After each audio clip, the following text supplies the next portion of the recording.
오늘 말씀은 예수님께서 높아지고자 하는 사람, 으뜸되기를 원하는 자들에게 주신 말씀입니다. 섬기면 높아진다. 섬기면 높아진다. 그러니 섬겨봐라. 종처럼 섬겨봐라. 그러면 반드시 높아진다 하는 말씀입니다. 예수님의 12제자는 예수 그리스도를 믿는 모든 그리스도인을 상징하는 숫자입니다. 그러므로 오늘 예수님께서 12제자들에게 주신 말씀은 이 시대를 살아가는 모든 그리스도인들에게, 우리들에게도 주시는 말씀입니다. 예수님의 12제자 중 두 사람은 아예 대놓고 노골적으로 예수님, 높은 자리 앉고 싶습니다. 높은 자리 저한테 좀 주십시오 라고 말을 했습니다. 그리고 나머지 10제자는 높은 자리에 달라, 높은 자리 달라 말은 하지 않았지만은 그렇게 말했던 두 제자를 바라보며 분노했습니다. 이것은 12제자 모두가 다 높은 자리를 원했다 하는 뜻이지요. 그렇습니다. 사람은 모두 다 높은 자리에 앉고 싶어 합니다.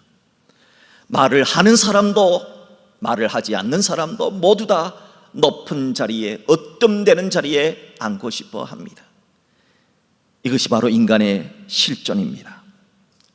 저는 오늘 높아지고자 하는 자들에게 주신 예수님의 말씀, 섬기면 높아진다 하는 이 말씀을 가지고 여러분과 함께 은혜를 나누고자 합니다. 먼저 오늘 본문의 배경을 잠시 살펴볼 필요가 있습니다. 오늘 본문의 배경은 예수님께서 12제자를 데리시고 이제 예루살렘으로 올라가시는 중에 일어난 이야기입니다. 예수님이 12제자들과 함께 예루살렘으로 올라가게 되니까 그때 야고보와 요한 두 형제가 자신의 어머니를 데리고 예수님께 청을 드리게 됩니다. 예수님께 뭔가 부탁을 한 겁니다. 어떤 부탁인가? 마태복음 20장 21절에 보면은 바로 어떤 부탁인지 상세하게 기록되어져 있습니다. 이런 부탁입니다. 나의 이 두 아들을 주의 나라에서 하나는 주의 우편에 하나는 주의 좌편에 앉게 명하소서. 야고보와 요한의 어머니는 예수님께 자신의 두 아들을 예수님 좌의정 우의정에 앉혀달라 했던 겁니다. 사실 야고보와 요한의 어머니는 예수님의 이모님이에요. 예수의 이모님입니다. 그러니까 예수님의 어머니 마리아와 친자매지간 살로메라고 하는 여인입니다. 야고보와 요한 두 형제가 어머니까지 모시고 와서 이렇게 예수님께 청탁을 한 데는 이유가 있습니다. 바로 마태복음 19장의 말씀을 보면은 어느 날 베드로가 예수님께, 예수님, 우리 제자들은 모든 것을 버리고 예수님을 따랐습니다. 그러면 우리한테 뭔가 보상을 주셔야 되지 않습니까? 이렇게 묻습니다. 그때 예수님께서 이렇게 말씀하십니다. 세상이 새롭게 되어 인자가 자기 영광의 보좌에 앉을 때에 나를 따른 너희도 12보좌에 앉아서 이스라엘 12지파를 심판하리라 하셨습니다. 12제자들은 예수님이 예루살렘 올라가신다 하니까 그래, 이제 때가 왔구나. 이제 예수님이 새로운 나라를 세우실 때가 왔구나. 그러면 이제 예수님께서 영광스러운 보좌에 앉게 될 것이고 우리 모든 12제자들은 12보좌에 앉게 될 것인데 야고보와 요한 두 형제는 예수님 좌우편에 앉았으면 좋겠다, 높은 자리에 우리 형제가 앉았으면 좋겠다 라고 하는 말을 하고 싶었던 겁니다. 영어로 말하면은 주연급 배우가 되게 해달라 요청했던 겁니다. 그래서 야고보와 요한 두 형제는 예수님의 이모님이요, 그리고 자신의 어머니를 모시고 와서 예수님께 인사청탁을 했던 겁니다. 어머니까지 모시고 와서 예수님의 좌의정 우의정 예수님께 그런 높은 자리를 구했다 하는 이야기를 들었던 나머지 10명의 제자들은 모두 다 그 2명 야고보와 요한에게 화를 내고 분노합니다. 왜냐하면 우리가 말은 안 해도 그렇지 나도 그 자리에 앉고 싶다, 나도 하는 마음이 모두 있었기 때문입니다. 예수님은 이렇게 모두가 주연을 하고 싶어하는 인간의 실존, 모두가 높은 자리에 앉고 싶어하는 마음을 가진 인간의 실존을 아시고 모두 다 불러놓고 12제자를 모두 불러놓고 이렇게 말씀하셨습니다. 세상에서는 높은 자가 낮은 자를 다스리지, 세상에서는 가진 자가 못 가진 자에게 권력을 행사하지, 하지만 너희 중에는 그렇지 않아야 하나니 하셨습니다. 그런 다음 예수님은 높아지려면 어떻게 해야 하는가 하는 것을 가르쳐 주셨습니다. 어떻게 해요? 오늘 본문 26절 27절 예수님의 말씀을 들으십시오. 너희 중에 누구든지 크고자 하는 자는 너희를 섬기는 자가 되고, 너희 중에 누구든지 어뜸이 되고자 하는 자는 너희의 종이 되어야 하리라 하셨습니다. 섬기는 자가 되라는 겁니다. 너희가 높아지려면 종의 마음으로 한번 섬겨보라는 겁니다. 예수님은 허투루 말하지 않으신 분입니다. 절대 진리이신 말씀을 하신 예수님은 왜 섬기면 높아진다 그렇게 말씀하셨을까요? 몇 가지 이유를 살펴보겠습니다. 첫째, 예수님이 섬기면 높아진다 하신 이유는 예수님이 실제로 섬김의 삶을 사셔서 지극히 높아지셨기 때문입니다. 예수님의 삶은 어린이 놀이터에 있는 시소와 비슷한 삶을 사셨습니다. 여러분, 어린이 시소 보셨지요? 상대방을 높여주려면 내가 낮아져야 하지 않습니까? 예수님이 우리 인간들을 위해서, 우리 인간들을 높여주기 위해서 얼마나 낮아지셨습니까? 예수님이 어디서 태어나셨습니까? 왕궁에서 태어났습니까? 아니요, 마구간에서 태어났습니다. 예수님이 금수저 물고 태어났습니까? 아니요, 가난한 목수의 아들 흙수저로 태어났습니다. 예수님께서 주로 누구를 만나서 누구를 섬기며 사셨습니까? 소수의 지식인과 부자를 제외하곤 예수님은 대부분 병든 자, 가난한 자, 귀신 들린 자, 어린아이, 여자, 매국노라 불리는 세리들, 가늠하다 현장에서 체포된 여인 같은 죄인을 섬기며 사셨습니다. 예수님이 그런 죄인들까지도 지옥에서 천국으로 높여주시기 위해서 얼마나 낮아지셨습니까? 하나님의 아들이, 신이, 인간 가운데서도 가장 저주받은 인간이 죽는다는 그 십자가에 매달려 죽으셨습니다. 그만큼 낮아지셨습니다.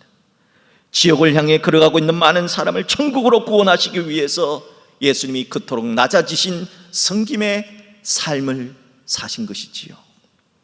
그렇게 섬김의 삶을 사신 예수님은 성부 하나님께서 얼마나 높여주셨는가, 빌립보서 2장 6절에서 11절의 말씀을 보십시오. 섬김의 삶을 사셨던 예수님, 그는 근본 하나님의 본체였습니다. 그러나 하나님과 동등됨을 취할 것으로 여기지 않았습니다. 오히려 자기를 비워서 종의 형체를 가지사 사람들과 같이 되셨습니다. 사람의 모양으로 나타나사 자기를 낮추셨습니다. 죽기까지 복종하셨습니다. 곧 십자가에 죽으십니다. 이러므로 예수님이 이렇게 낮아지시며 섬기는 삶을 사셨으므로 하나님이 그를 지극히 높여주셨습니다. 하나님이 예수님을 얼마나 높여주셨는가를 보십시오. 첫째, 모든 이름 위에 뛰어난 이름을 주셨습니다. 예수의 이름을 최고로 뛰어난 이름이 되게 해주셨습니다. 또한 둘째, 본문 10절을 보십시오. 하늘에 있는 자들, 천국에 있는 사람들, 땅에 있는 사람들, 그리고 땅 아래 지옥에 있는 자들로 모든 무릎을 예수의 이름에 꿇게 하실 만큼 예수님을 높여주셨습니다. 또한 셋째, 11절, 모든 입으로 예수 그리스도를 주라 시인하며 하나님 아버지께 영광을 돌리게 하셨습니다. 하나님이 예수님을 얼마나 높여주셨는지 모든 입이 예수님이 주님이시다 시인하게 하셨다 하는 겁니다. 여러분들은 왜 기도할 때 하나님의 이름으로 기도하지 않고 예수님의 이름으로 기도하는가 하는 것을 생각해 보신 적이 있습니까? 저는 왜 예수님의 이름으로 기도하지? 하나님의 이름으로 기도해야 되는 거 아닌가 하는 생각을 해본 적이 있습니다. 왜 하나님이 아니라 예수님의 이름으로 기도하시느냐? 이유가 있습니다. 성부, 성자, 성령 하나님 가운데 성자 예수님이 가장 낮아지신 섬김의 삶을 사셨기 때문입니다. 그래서 성부, 성자, 성령 하나님이 모여서 회의를 했습니다. 우리 가운데 누구의 이름으로 기도할 것인가? 가장 낮아지시고 가장 고생 많이 하신, 가장 섬김의 삶을 사셨던 예수 그리스도의 이름으로 기도해야 한다 하고 성부, 성자, 성령 하나님이 만장일치로 가결하신 것입니다. 그래서 예수님의 이름으로 기도하는 겁니다. 이렇게 예수님이 실제로 말만 하신 것이 아니라 섬김의 삶을 사셔서 가장 높은 자리에 오르셨기에, 그러니 너희들도 섬기면 높아질 수 있다, 이렇게 말씀하신 것입니다. 둘째로 예수님이 섬기면 높아지신다, 높아질 수 있다, 그렇게 말씀하신 이유는 세상에서도 실제로 남을 섬기면 내가 높아지는 일들이 실제로 일어나기 때문입니다. 언젠가 세상에 이런 일이라고 하는 TV 프로그램을 본 적이 있습니다.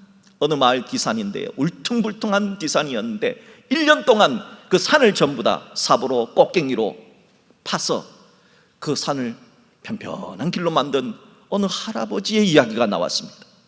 그래서 관심을 가지고 이렇게 봤더니 그 할아버지가 78세가 되신 윤점춘이라고 하는 할아버지인데, 이 할아버지가 1년 전에 위암 판정을 받아서 병원에서는 좋은 거 많이 드시고 좋은 공기 마시시고 좋은 일 하시다가 그냥 편안히 가십시오, 수술을 할 수가 없습니다, 이렇게 말을 했던 할아버지예요. 그런데 이분이 왜 그렇게 산을 깎기 시작했느냐, 이상해서 담당 PD가 그 할아버지 찾아갔습니다. 근데 그 할아버지는 또 아침에 일찍 산 깎으러 나간 거예요. 길 닦으러 가신 거예요. 그래서 할머니가 있어서 물어봤더니 왜 저렇게 1년 동안 저렇게 하셨냐 그랬더니 할머니가 이렇게 얘기해요. 저 양반은 지금 그 길 만들다가 가려고 그래요. 그 길 만들다가 가려고 그래요.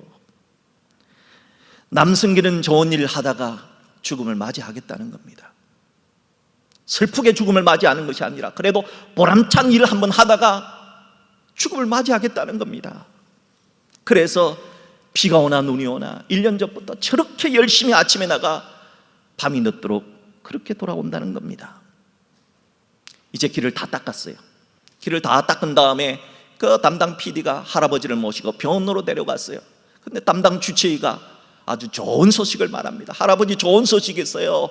할아버지가 남을 위해서 그렇게 열심히 산길 만든다고 일하신 것이 할아버지의 몸을 건강하게 만들었어요. 면역력을 증가시켰어요. 이제는 수술할 수 있게 되었습니다. 이제 수술하시면은 완쾌될 수 있습니다, 라고 말을 해줬는데, 이 이야기를 들을 때 제 마음이 얼마나 뭉클하든지요. 그때 제가 깨달은 사실이 있습니다. 아, 남을 위한 일이 곧 나를 위한 일이 될 수 있구나 하는 사실이었습니다. 세상에서 남 섬기다 실제로 내가 높아지는 일이 실제로 있다는 겁니다. 그래서 예수님이 남 섬기면 높아질 수 있다, 그렇게 말을 했던 겁니다. 사랑하는 성도 여러분, 남을 섬김으로 여러분이 높아지는 역사가 여러분에게도 일어날 수 있기를 주님의 이름으로 축복합니다. 그러면 섬기면 높아진다는데 어떻게 섬겨야 되느냐, 이게 우리의 문제지요. 어떻게 섬겨야 되느냐? 예수님처럼 섬기면 됩니다. 그럼 예수님처럼 섬긴다는 게 또 뭐예요? 예수님처럼 섬긴다는 것은 자발적인 사랑으로 섬기는 겁니다. 섬김은 분주히 먼지를 일으키고 다닌다라는 말에서 나온 단어입니다. 다른 사람 섬긴다고 열심히 쫓아다니다 보니까 먼지가 일어난다 하는 것에서 섬김이란 단어가 나온 거예요. 우리가 섬기는 데 있어서도 세 가지 섬김이 있습니다. 첫 번째 섬김은 두려움 때문에 섬기는 겁니다. 협박, 공갈로 사람을 섬기게 하는 겁니다. 벌 받을 거야, 안 섬기면 벌 받을 거야 해서 섬기는 것, 그것은 하나님의 방법이 아닙니다. 그것은 압박이나 공갈로 사람들에게 두려움을 줘서 섬기게 하는 것은 사탄의 방법입니다. 이걸로는 높아질 수가 없습니다. 둘째는 의무감 때문에 섬기는 것이 있습니다. 의무감은 두려움보다는 훨씬 좋은 섬김입니다. 하지만 예수님의 방법이 아닙니다. 이런 유머가 있어요. 30살 된 어떤 남자가, 아들이 주일날 아침에 이불을 뒤집어 쓰고 어머니에게, 60된 어머니에게 이렇게 말합니다. 어머니 오늘 정말 교회 가기 싫어요. 그냥 좀 더 자고 싶어요. 그냥 자기 좀 내버려 두면 안 됩니까? 그렇게 얘기를 했더니 어머니가 한숨을 훅 내쉬면서 얘야 네가 그 교회 담임 목사인데 네가 안 나가면은 누가 예배를 드리니? 이렇게 얘기를 하더랍니다. 웃자고 하는 얘기지만 의무감이라고 하는 동기는, 의무감으로 다른 사람을 섬기는 이 동기는 예수님이 섬기라 하신 그 섬김이 아니라는 겁니다. 그렇다면 예수님이 섬기라는 섬김은 어떤 섬김이냐? 마지막 세 번째 섬김, 사랑으로 섬기는 겁니다. 예수님이 말씀하신 섬김이 바로 이겁니다. 사랑 때문에, 그것도 스스로 자발적인 사랑 때문에 섬김을 할 때는 반드시 높아지는 일이 일어날 수 있다 하는 겁니다. 자발적 사랑이라는 동기로 기적이 일어났다 하는 이야기를 다룬 14살짜리 어린 아이가 자발적 사랑으로 섬겼더니 기적이 일어났다 하는 이야기를 다룬 리틀 러너라고 하는 그런 재미난 영화가 있습니다. 어떤 소년이 달리기 하는 영화예요. 이 영화의 주인공은 14살짜리 랄프라고 하는 중학생인데 카톨릭계 사립학교에 다니는 사고뭉치 소년이었습니다. 얼마나 사고를 치는지 학교에서 몰래 담배를 피우다 걸려서 선생님한테 아주 직사게 혼인하고 또 교칙 위반하고 허구한 날 사고를 치지만 그러나 언제나 천진난만한 그런 중학생이에요. 하지만 이런 천진난만한 중학생 랄프에게도 한 가지 큰 걱정거리가 있었습니다. 아버지는 2차 세계대전에서 돌아가시고 이제 유일하게 남은 가족인 엄마가 불치병으로 병상에 누워 계시기 때문입니다. 하지만 엄마는 사고뭉치 랄프가 학교에서 사고치고 병원에 올 때마다 이렇게 얘기를 합니다. 괜찮아, 너는 나의 영웅이야. 괜찮아 하면서 랄프를 격려합니다. 그러던 엄마가 어느 날 혼수 상태에 빠집니다. 코마에 빠집니다. 병원에서는 엄마가 나으려면 기적이 필요하다는 겁니다. 기적 아니고는 병을 고칠 수가 없다는 겁니다.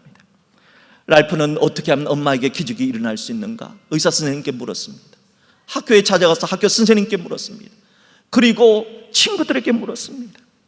그러던 어느 날 우연히 지나가는데 학교 육상 코치가 육상부 학생들에게 이렇게 말합니다. 너희들이 보스턴 마라톤에서 우승을 하는 것은 기적이다. 기적. 그 말을 듣고 이 순진한 14살의 중학생 랄프라는 소년이 보스턴 마라톤에서 우승을 하면 기적이 일어날 수 있구나 하는 문자 그대로 말씀을 받았던 겁니다. 그리고는 14살 중학생 랄프가 엄마에게 기적을 선물하기 위해서 그날부터 내가 보스턴 마라톤에 가서 금메달을 딸 거야 결심을 하게 됩니다. 주변 친구들은 웃습니다. 야, 중학생이 무슨 보스턴 마라톤이냐. 학교 선생님도 다 비웃습니다. 교장 선생님도 그러지 마라, 그러다가 너 다친다 하면서 다 비웃고 조롱하고 안 된다 합니다. 하지만 랄프는 엄마를 위해 기적이 필요하기 때문에 뛰고 또 뜁니다. 넘어져도 또 뜁니다. 이 모습을 지켜본 한 선생님이 있었습니다. 바로 육상부 코치였는데 이 선생님은 과거에 마라톤 금메달리스트만큼 유명한 그런 선수였습니다. 이 선생님이 랄프의 코치가 되어주겠다 자문을 했습니다. 그리고 선생님과 함께 보스턴 마라톤을 준비합니다. 마라톤을 준비하는 중에 이 청소년 중학생 랄프 집 유일한 재산이었던 집마저 의도치 않게 불이 나서 다 홀라당 타버립니다. 랄프는 그런 고난 속에서도 나는 보스턴 마라톤에서 우승하는 것이 내 인생의 목적이다 생각하며 열심히 달렸습니다. 그렇게 해서 지역 대회를 거쳐서 드디어 보스턴 마라톤에 출전하게 됩니다. 그 누구도 14살 중학생이 보스턴 마라톤에서 이렇게 잘 달릴 것이라고는 상상을 못했습니다. 14살 중학생 랄프는 마라톤 챔피언과 나란히 2위로 골인하여 은메달을 받았습니다. 하지만 랄프의 목적은 오직 1등, 금메달을 받아야 엄마가 기적이 일어난다고 생각했기 때문에 실망을 합니다. 그리고 은메달을 쥐고는 엄마에게 찾아가서 코마 상태에 빠진 엄마에게 은메달을 쥐어주면서 엄마 미안해, 1등 못해서 미안해, 내가 엄마에게 기적을 선물하고 싶었는데 미안해 라고 말합니다. 하지만 영화에 반전이 일어납니다. 미친 짓이라고 말했던 친구들이 랄프를 위해서 기립박수를 보냅니다. 그토록 마라톤을 반대했던 교장 선생님이 또한 축복을 해줍니다. 그리고 마침내 코마 상태에 빠졌던 엄마가 깨어납니다. 기적이 일어난 것입니다. 엄마를 위한 아들의 이 자발적 사랑이 진짜 기적을 선물했던 것입니다. 사랑하는 성도 여러분, 엄마를 향한 자발적 사랑으로 기적을 선물한 14살 어린 소년 랄프처럼 자발적인 사랑으로 섬기면 높아진다. 기적이 일어날 수 있다. 너에게도 치유가 일어날 수 있다 하는 것이 오늘 예수님의 말씀입니다. 왜냐하면 자발적 사랑으로 섬기는 섬김이 바로 예수님이 섬기는 그 섬김과 가장 닮은 섬기이기 때문입니다. 그래서 요한 1서 4장 8절은 이렇게 말합니다. 성부, 성자, 성령 하나님은 사랑이십니다. 하나님은 사랑이라 했습니다. 그런 이유에서 하나님을 닮은 섬김, 자발적 사랑으로 섬기면 우리에게 치유가 일어납니다. 우리에게 기적이 일어납니다. 우리가 높아지는 결과가 생긴다 하는 것입니다. 저는 오늘 말씀을 맺으면서 사람의 말 중에 참 위로가 되고 참 치유가 되는 말을 여러분과 함께 나누면서 말씀을 마치고자 합니다. 바로 괜찮아, 그럴 수도 있지라고 하는 말입니다.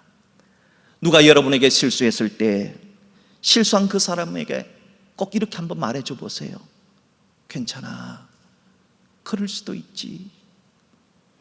누군가 여러분에게 아픔을 주고 실망을 줬을 때, 여러분, 그리고 자기 자신에게 대해서 너무 실망스러울 때, 열심히 노력했는데도 안 될 때, 자기 자신을 향해서 이렇게 한번 말해보세요. 괜찮아, 그럴 수도 있지. 이것이 바로 예수님께서, 하나님께서 우리들을 대해주신 방법입니다.